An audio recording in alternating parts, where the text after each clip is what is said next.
Okay, Cherie, I want to get to this question because you said you'd love some ideas about to help your team grow. What are some goals that I can help them set? In particular, you have two warehouse crew members. Both are considered your warehouse managers because you simply can't pick between them. They were hired about the same time and both bring value to the business. There's one that stands out as more qualified. However, I know that this is not his forever job and he's been upfront about that. So the second one needs to be groomed to take the lead role. Are there warehouse manager classes out there? Is that an example of one of the goals he can set for themselves? What are some of the responsibilities of a warehouse manager? What are some of the tasks?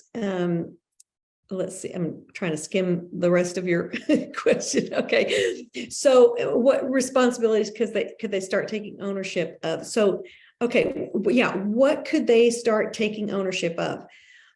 For example, making sure that your supply bin and tool belts are always complete with your list, taking responsibility for going over the checklist with stagers, making sure nothing's forgotten, stage force training. If you're using, I think you are, Cherie, using stage force.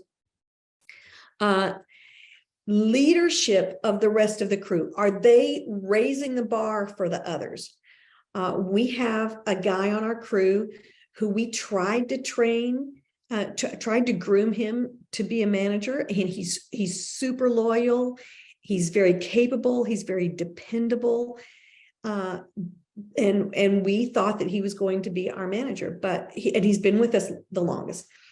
But we figured out that he's not a leader and he doesn't really want to be one.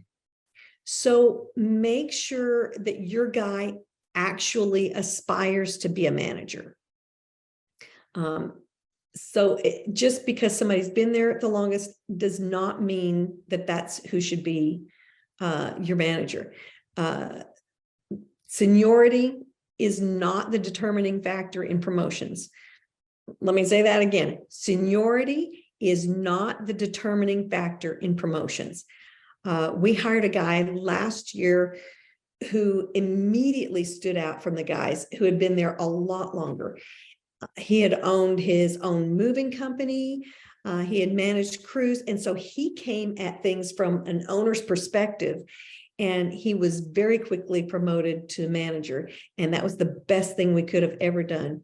So definitely do not promote or give the expectation to someone that you're going to promote them, who ultimately is not going to be a good leader, because you're just going to be setting them up for failure and setting yourself up for frustration.